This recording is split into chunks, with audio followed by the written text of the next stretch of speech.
Okay, so after hearing official news that Beanox is finished with CTR Nitro Fuel, I can do some discussing here.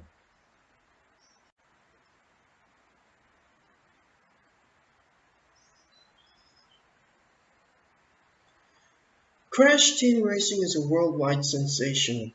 No one could be not surprised that Naughty Dog shot it out of the park with a kart racing game and with just one try, even with the limited technology at the time. And with the N. Sane Trilogy bringing Crash Bandicoot back to the spotlight, many gamers believe that remaking and remastering Crash isn't complete without the spin-off that is intended to cap everything off. And sure enough, the dream became a reality. Activision chose Beanox to make it so. And granted the manner the game was marketed and all the DLC and updates we got during the past months, the company in charge subjectively took what was good for its time and built up from it to more than make it better, to make it fun and encouraging for the current generation of players. Something in hoping of making the Naughty Dog workers at that time proud.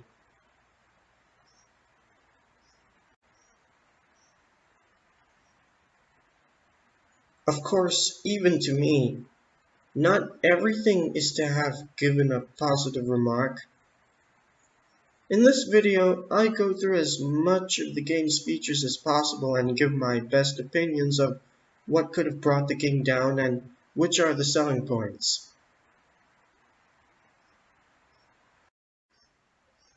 I'll start with the adventure mode, my personal favorite feature of the game.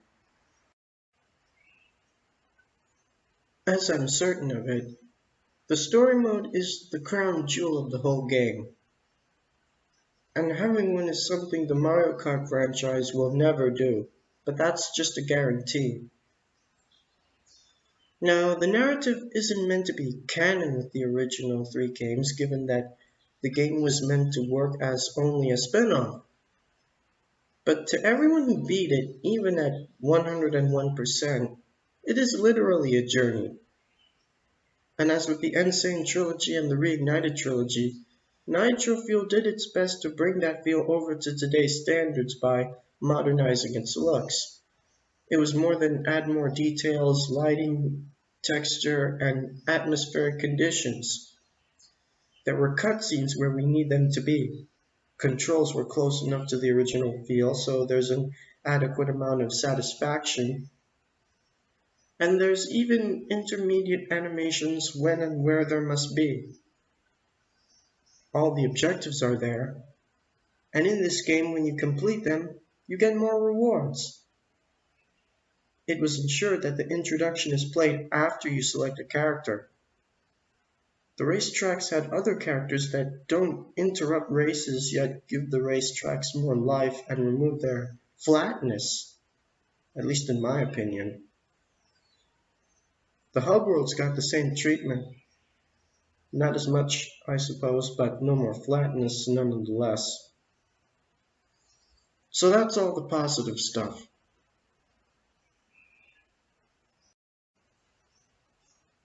The adventure had actually two modes.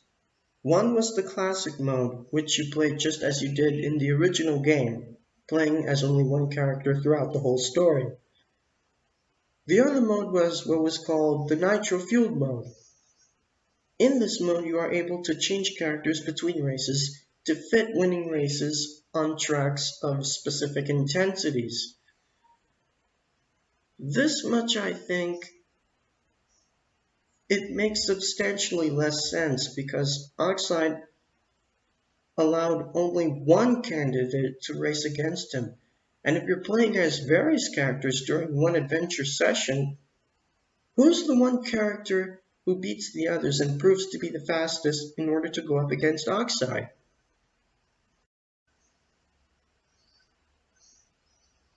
I think the only logic that applies to this is if all the characters join forces to get Oxide to leave.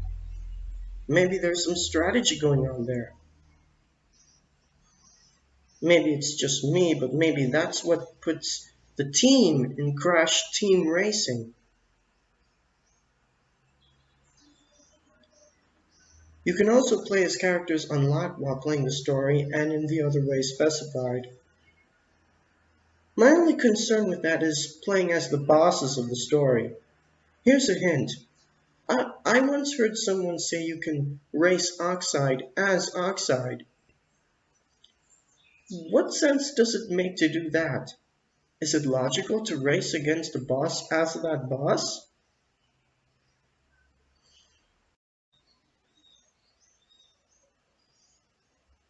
In the end, maybe those particular characters aren't supposed to be played in the story mode.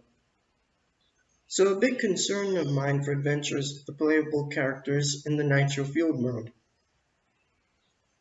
Oxide and the characters who you race in boss races should be restricted from being playable in the story. Emperor Vilo and associated characters, I'm not clear enough about, but the other characters are appropriate and acceptable.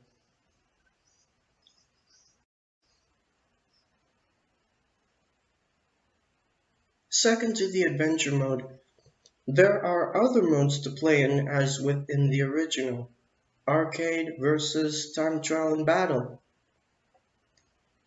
And while there are CTR challenges, crystal challenges, and relic races to accomplish an adventure, they are in their own modes as well, and for all race tracks and battle arenas. And Nitro Field also has exactly what many players desired: online gameplay.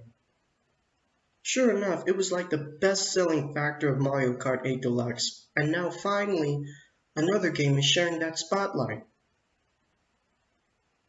And then there was the Grand Prix mode where DLC comes into play, and also which might have been the game's true crown jewel, at least for while it lasted. The final brand new mode was Ring Rally, where you race through rings to earn points and keep adding more time, which actually does make it feel like a circus. So when all is said and done, you have a lot more to do in the game when you're finished with the story, especially the Grand Prix, which I'll get to later. And I think it's generally favorable. As expected, all the racetracks and battle arenas of Crash Team Racing are brought into the game. Then Beenox did something beyond it by including all the tracks and battle arenas of Crash Nitro Kart. First of all, that game didn't live up to the hype of Crash Team Racing as the workers of the company that developed that game hoped it would, even though there was new technology, which means there could be more emphasis on the visuals. And even if the tracks and arenas of the game can be enjoyed nevertheless, the anti-gravity sections are a concern of some people. And yet that element is one that puts the wow on the factors of Mario Kart 8 Deluxe. I wonder if it was borrowed by Nintendo to implement in the game. But then we hear that while the tracks and arenas are reworked into Nitro Field so that they don't look like Crash Team Racing knocks off, all the anti-gravity sections are removed. That's pretty something. Such content gives variety and that is appreciated. They could have done a little more to make them lean more to what Crash Team Racing would do. I'm not all that open of the moon with Velo's face and the planets in the sky indicating you're on another planet or in outer space, but not big enough a reason to complain. I mean, at one point or another, it just practically feels like you're on Gasmoxia and its solar system, if you please. I do have to question about the names of the tracks and arenas. The mines of Crash Nitro Kart, what was in those mines back then? Some of the names just don't sound like what would be done while developing Crash Team Racing. Clockwork Wumpa could have been Wumpa Clockworks. Deep Sea Driving could have been Deep Sea Drive. Thunderstruck could have been Thunderstructures. Out of Time could have been Out of Time Desert. Frozen Frenzy could have been Frozen Frenzy Fixtures. Desert Storm could have been Storming Desert. Magnetic Mayhem could have been Magnetic Mayhem Industries. Terradrome could have been Terrordome. The rest, I have no problem. Complain that it takes away from being true to the source material if you want.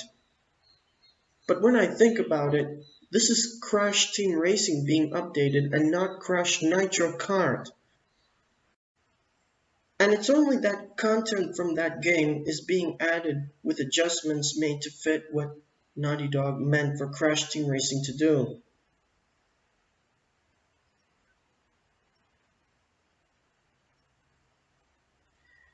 So overall, in my opinion, including the racetracks and battle arenas of Crash Nitro Kart was only for the sake of added content. But from what I've seen of it, I have close to mixed feelings for it.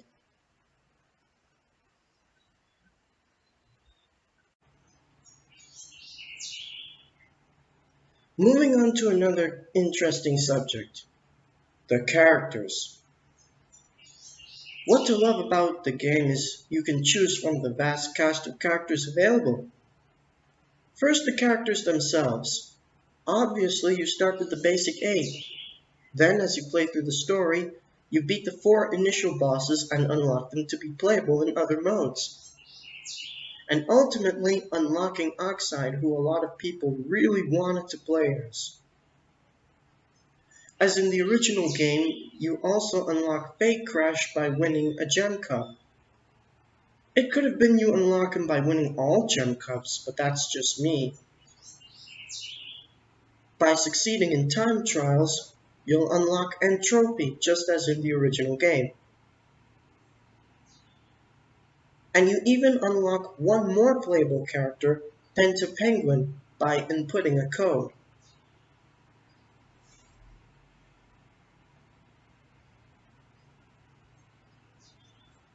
You could do this in the original game, and what else do you expect? You do it again in Nitro Fuel.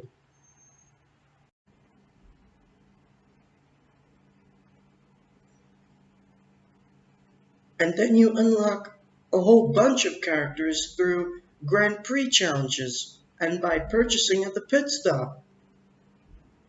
The last racer to put in the lineup by finding and smashing through Beenox crates is an Iron Checkpoint crate, which came from a meme. Now think about that. Why would anyone want a playable character to be a crate just because of someone's fan art? It's a piece of information making me feel uneasy.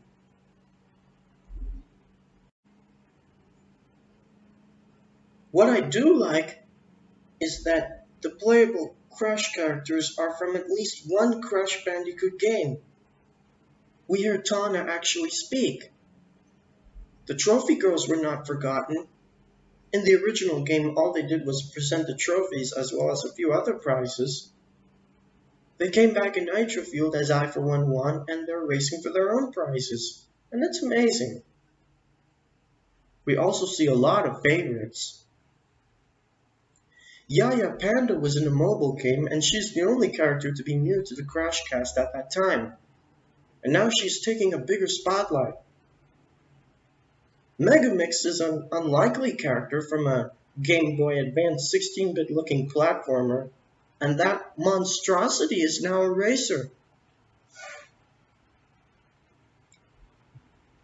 There are the sports anchor roosters, Chickens too. At first they were presenting the previews of each Grand Prix. Then after several seasons, they themselves became racers. Why couldn't Beenox make them racers for the final Grand Prix? Or the Grand Prix before the final one, since Oxide himself did that presentation? Then there are the baby versions of Crash, Coco, Cortex, and Entropy. It reminds me of Mario Kart nowadays having baby versions of Mario and Luigi. Why would Beanox go in that direction? But I'm sure they are just for this game, so no complaints. The lab assistant is like the least of my worries when it comes to characters. You see plenty of versions of him in and around many tracks, and now you can play as one of them as well? Not so surprising. His voice lines are most of the exact ones of Crash, except the tone is distinctively lower. I think the most fitting logic to that is that since the lab assistant is actually a droid, for us to hear him, he has a voice box of pre-recorded lines or something. We also got to experience a crossover with Spyro, as we get to race as him as well as his partner Hunter, and Nemesis Nasty North. I just wish we had more characters from that universe. Why not Ripto and the Sorceress? And why not Elora and Bianca? And even the allies of the third Spyro game? It seems to me there's enough room. And we get two original characters. Hasty the Moose, derived from a drawing for a character that by mistake was put in the files for developing the original Crash Team Racing, and King Chicken from accomplishing a difficult task in the Adventure Hub worlds. A few characters never made it to the roster, such as Willy Wumpa Cheeks, the Viscount, and even that tribesman soldier of Papu Papu's village. Maybe Beanox never had the correct incentive to make them playable.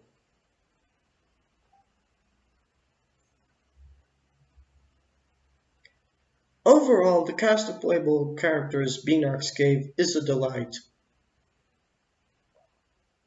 And from what I get from this roster is that Activision will want most of these characters to be used in future Crash games. Emperor Velo and Associates? Maybe. The Trophy Girls? Maybe just once, and they can be made companions of Tonic canonically.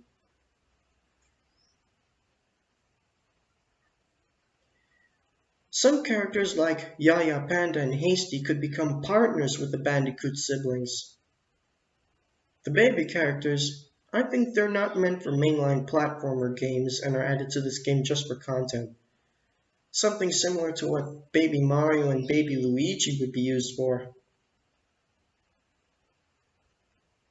As for the characters we did not get, like Willy Wumpa Cheeks and the Viscount, their absence tells me that they will never appear in a Crash game after the N. Trilogy. If that's the case, well, that's just a sorrow and a shame. While you are given access to the characters to play as, each one has his or her own collection of what is called skins. From my understanding, a character skin is simply either a color variation of the character or the character is wearing something different. And if I'm correct, Mario Kart 8 Deluxe did something like this. Mario and Peach got skins, but such are all with different outfits and are selected as separate characters. The Inkling Girl and the Inkling Boy, who are also playable, they had skins that can be selected under the same character, but the skins were just color variations. In my opinion, Nitro Fuel did it even better. All playable characters have a variety of skins which can all be selected under that one particular character, and are broken into two categories. Exotic skins, which are the different colorations of the characters, and legendary skins, which basically are the characters wearing different outfits. And the characters in legendary skins have unique victory animations, and I thought that's clever. You unlock the skins by playing as whichever character the skins belong to, as well as purchase from the pit stop and finishing challenges of Grand Prix mode. From the release of the game, skins were available. During the seasons of Grand Prix, with the new characters to add to the cast, there were also skins for them, and some characters that are already in the game. A lot of the legendary skins that were introduced during Grand Prix relate to the themes of each season. And the final patch featured special VNOX skins for some characters, and many characters got recolorations of legendary skins, though I don't see how necessary that was. Any concerns of mine about the skins?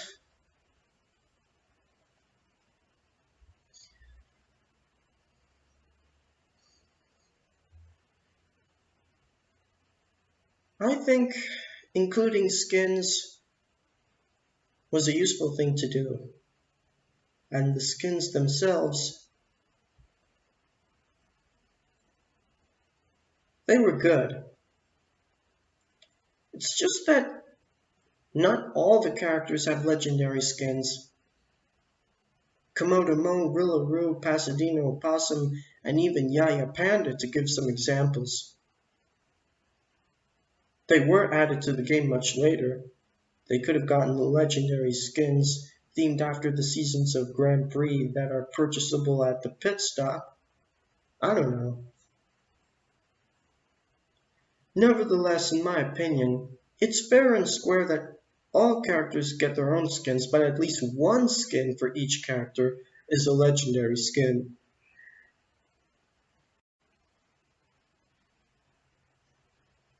In the original Crash Team Racing, characters who were racing were not completely characters. Because of the technology at that time, they ended up looking like block figures with blank faces and no expressions or any kind of special animation. In Nitro Fuel, they truly come to life. In every situation necessary, we get to see each character actually do something unique. Waiting during selection, skyrocketing off the ground and across midair, reacting after crossing the finish line, passing time on the podium. That's where a basic but original animation for each character is put. There is no animation for the characters holding, throwing, or dropping an item during races, but no big. Characters are also animated for reversing. And all characters bounce or spin whenever attacked. And almost all characters steer as they go. You know why I use the word almost? I have to question about King Chicken and the Iron Checkpoint Crate. How are they driving if all they're doing is resting on the seat and not touching the steering wheel and the pedals? And don't get me started with telekinesis. Anyway, all in all, including animations on the characters for necessary moments was a must, and one Beanox absolutely achieved, and something I give my appreciation for. Last thing to note about the playable characters is that each character is assigned to a different class of racing type. And there are 4 of these classes: balanced all-round, best top speed, best acceleration, and best turning. As we got more DLC, a 5th class was introduced, best drift.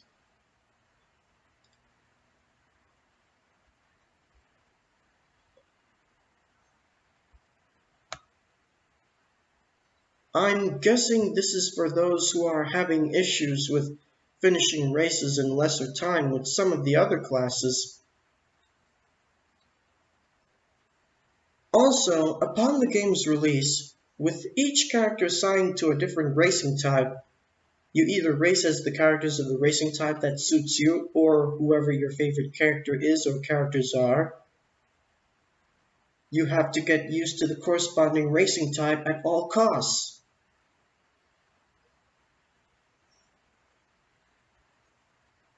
I mean, isn't it one more factor that comes from taking CTR from years ago and bringing it to a generation in the future? Then after a while, Beanox did something else that even I could not expect. They allowed players to swap engines with each character.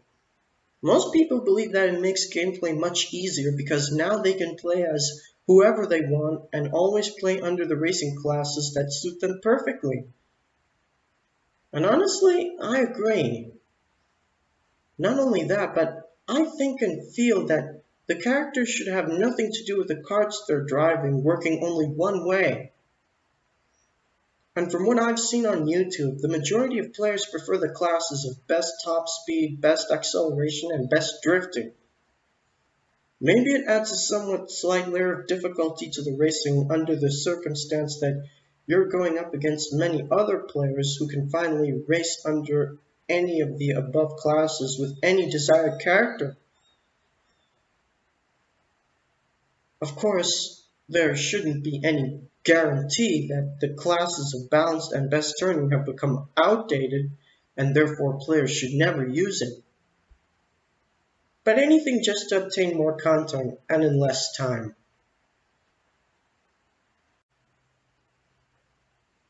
Nitro Fueled had a brand new mode, and a rather temporary one at that.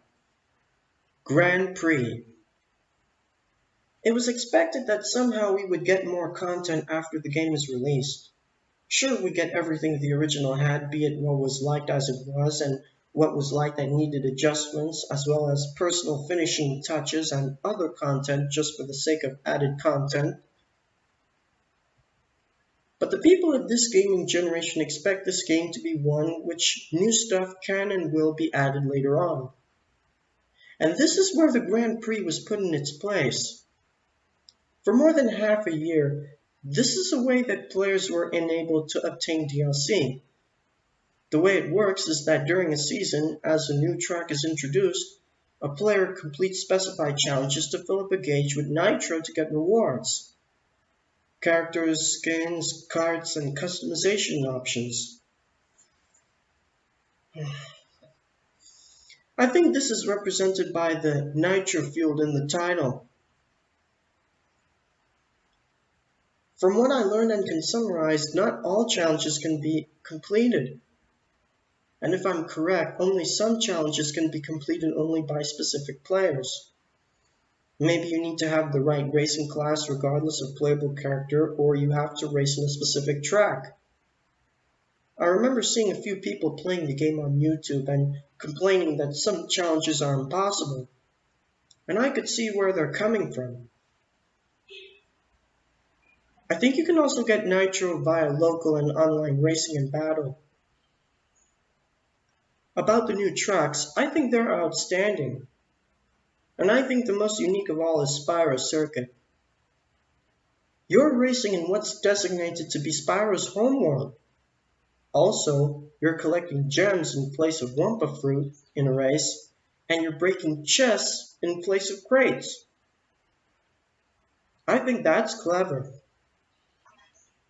And it reminds me of Mario Kart 8 Deluxe having a track themed after The Legend of Zelda, where you collect diamonds in place of coins. So that's got to be where much inspiration comes from. I do have to question the final new track, Drive-Thru Danger. I get that you're racing around two restaurants and up in space, but the name sounds a bit peculiar. Why couldn't they just call it Dangerous Drive-Thru?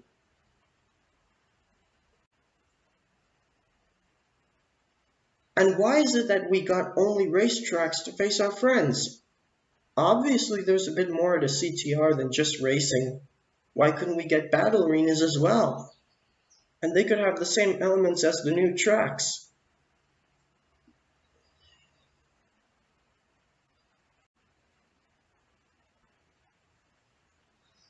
Now the period during and between seasons, it's one almost right after the other. At some point players were becoming exhausted from trying to get all the content.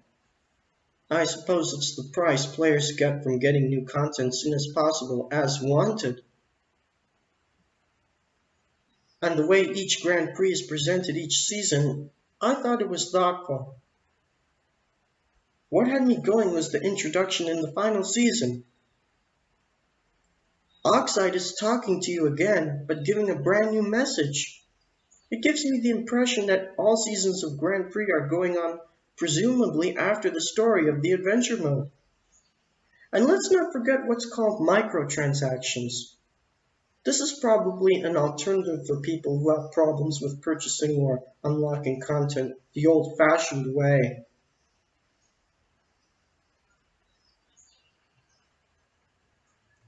I'd rather not pick a side as to whether or not it was beneficial. I wouldn't really use microtransactions anyway, at least not in this game.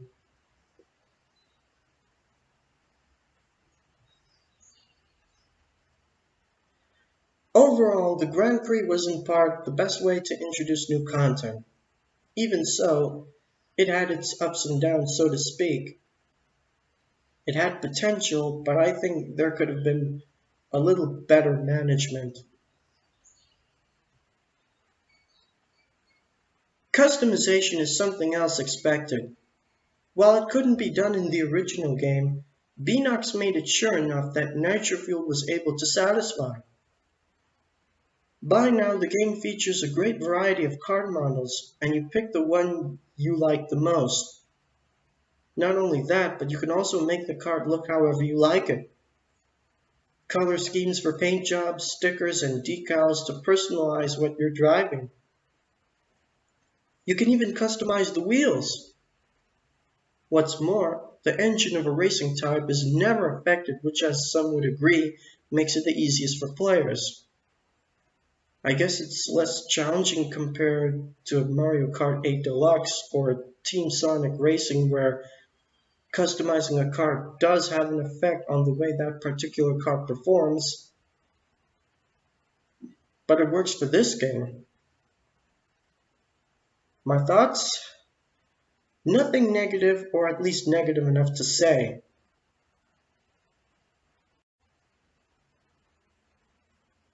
And there is the pit stop. This is where most stuff for customizing and all DLC characters as of now, and all the legendary skins for the characters are found. You purchase at the pit stop with Wumpa coins, which is the in-game currency, and you earn Wumpa coins by racing and battling in local arcade and online. Obviously, you have to play to be rewarded, and that's fair enough. Also, as promised, whatever you couldn't get at the Grand Prix seasons, it will be available at the pit stop later on. That probably ensures that everyone who owns the game and plays it can obtain all the content as they play. Fair and square to me. As for some other stuff, I'll just be as brief as possible.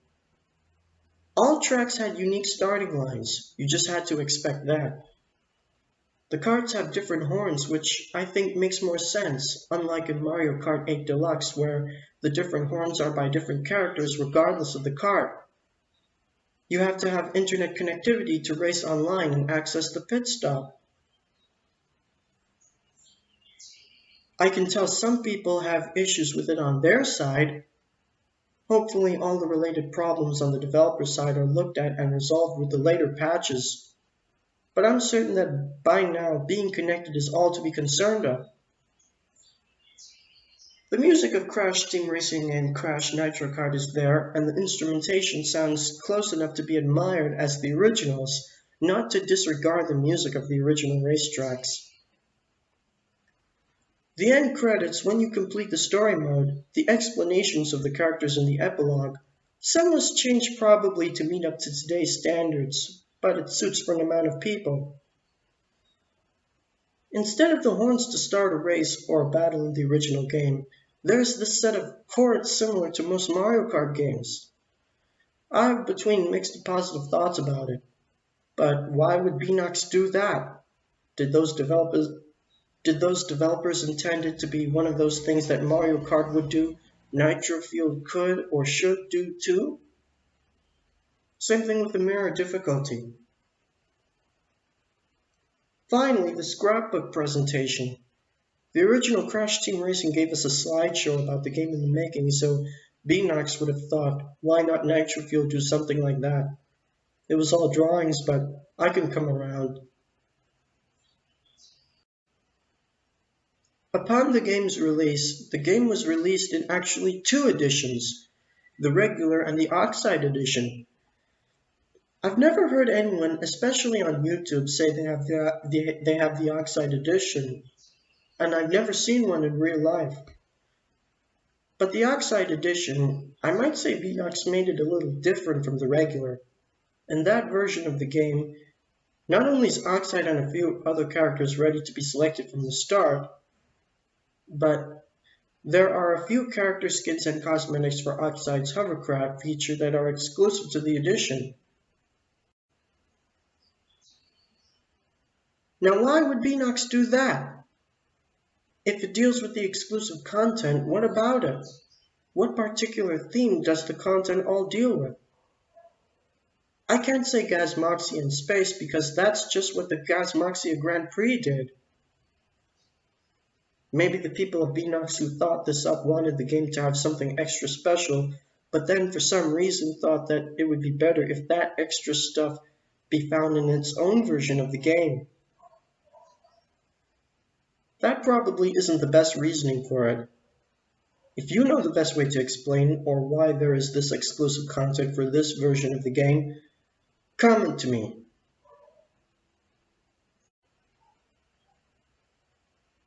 It was also revealed that the PS4 copies of the game, be it both the regular and the Oxide editions I suppose, will have exclusive content. Seems that Activision remembers that the original game was released only for the first PlayStation console, and since the game is to be released in all consoles of the current generation, the PS4 version will have something only the PS4 will have. Now the exclusive content was the classic card, which is basically the regular card made to look like the one from the original game. And so are the classic wheels. There were also classic skins for Crash, Coco, and Cortex, which I think are the original counterparts of the characters from the Naughty Dog version of the games. They also have Electrode skins from pre-registration. I suppose that since they are the most main characters of the whole franchise, they get something extra special. There's even an exclusive track called Retro Stadium, which is actually a polygonal recreation of Turbo Track, with PlayStation logos everywhere. I dig the logos, but recreating Turbo Track, it just leaves me feeling unsure.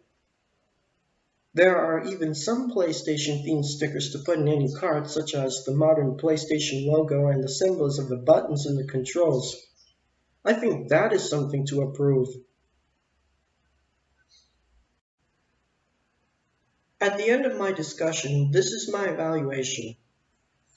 The workers of Beanox have proven that they can take a highly beloved classic kart racing game and yet bring it up to date while add so much more. Not everything implemented is well liked by everyone, but what matters is Crash Team Racing is now up to date with Nitro Fuel. And now we know all the content there is to it, the people who own and play the game can be sure to race and battle as they like for acquisition of the content, and no matter what the pace. So Nitro Fuel is a good game for the good it accomplished, and there will surely be individuals who will get their pleasures out of playing it. I wish that someday I'll get a chance at it.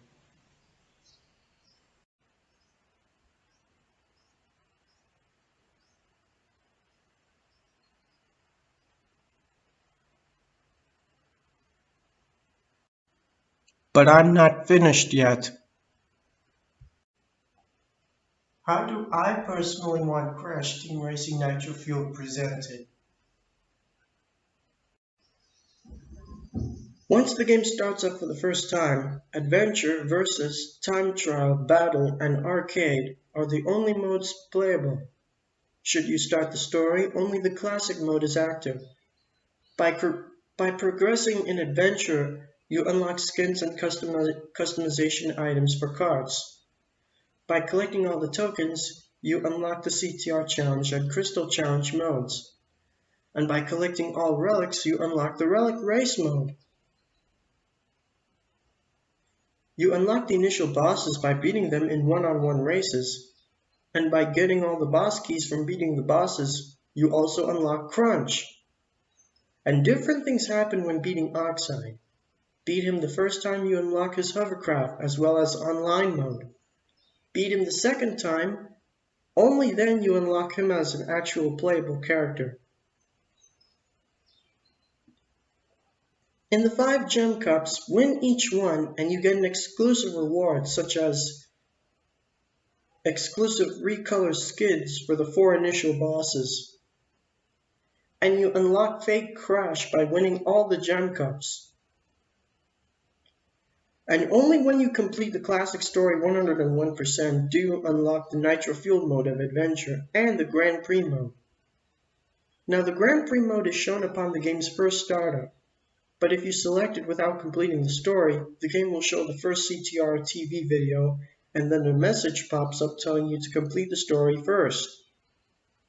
In the Nitro Fueled mode, you can even play as any of the unlocked characters added to the roster later on as well as swap cards. So of course you can change characters and cards between races whenever you want. But the 4 initial bosses, Oxide, Emperor Velo, and the other characters of Crash Nitro Kart except Crunch, are restricted from being playable to keep things making enough sense. And you can still play as Entropy in the Nitro Fueled mode of Adventure after unlocking him by playing in the time trial. When playing as a Spyro character in Adventure, I like to see Sparks giving the tutorials. Now the Grand Prix mode is a temporary mode and is only there from when it's accessible until all content is unlocked. Upon each seasonal entry, you get a brand new track and a brand new battle arena, both of which deals with the theme of the season. And you get to play in that track and arena in any mode you want. In the Grand Prix mode, you are given categorized tasks to accomplish, challenging but not overly difficult. And by succeeding in these tasks, you earn Nitro points that fill up your personal gauge in 3 progressively increasing tiers, which unlock more content. And even more content is in the pit stop. You are also allowed to race and battle regularly in Grand Prix, but the amount of Nitro rewarded is much less. So there's the guarantee that your Nitro gauge will be full only if you complete the tasks in Grand Prix. And the Grand Prix works offline for convenience. Also, the Grand Prix is the only game mode to earn Nitro points. And luckily, there's no time limit to obtain all the content.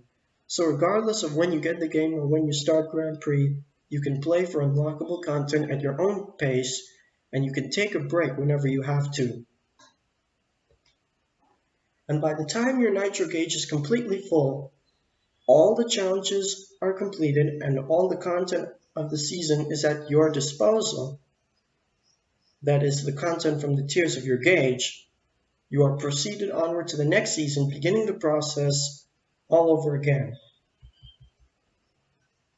During the final Grand Prix, while Velo is explained to be joining races, so are all the other alien characters of Crash Nitro Kart.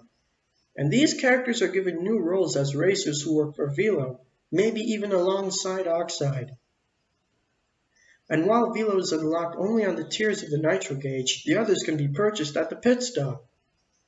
Once the final Grand Prix is completed, a cutscene is shown naturally informing us that there won't be any more seasons. There just needs to be the best reason you come up for it.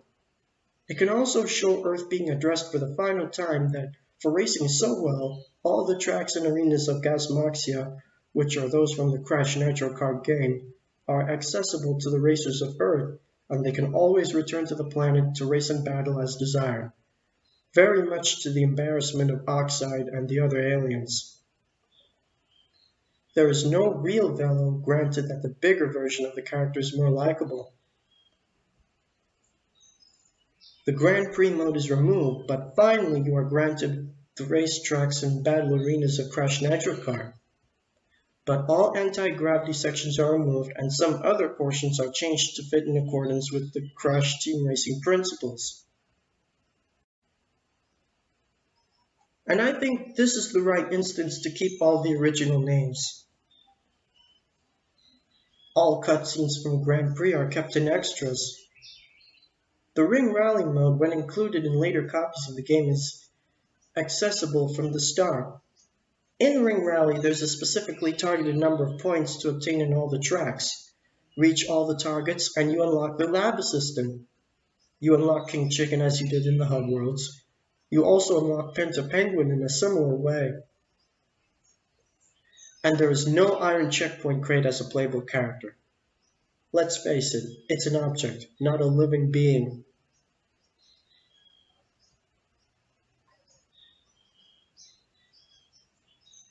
And once the Beenox patch is added, by finding and breaking the Beenox crate in all the tracks, a Beenox themed racetrack and a Beenox themed battle arena are unlocked. Since we get original content, we can also use something truly an identity of Beenox. And the moment all content is in ownership and everything is bought from the pit stop, the championship cart and all its decals and other cosmetics are given for free. There is no Oxide Edition and there are no microtransactions. The PlayStation 4 exclusive content includes classic skins for Crash, Cortex, Tiny, Coco, Engine, Dingodile, Polar, and Purah. The classic cart and its wheels, the PlayStation-themed stickers, and an exclusive PlayStation-themed track and arena. The track and arena both have the same polygonal textures as Retro Stadium does, but are completely different and not simply recreations of TurboTrack. And you can pre-order the game before its release, but you get no content for it. After all, not everyone prefers to do that.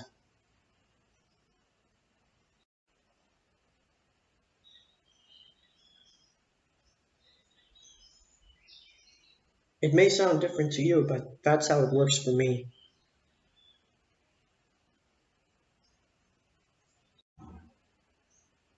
Now I turn it over to you.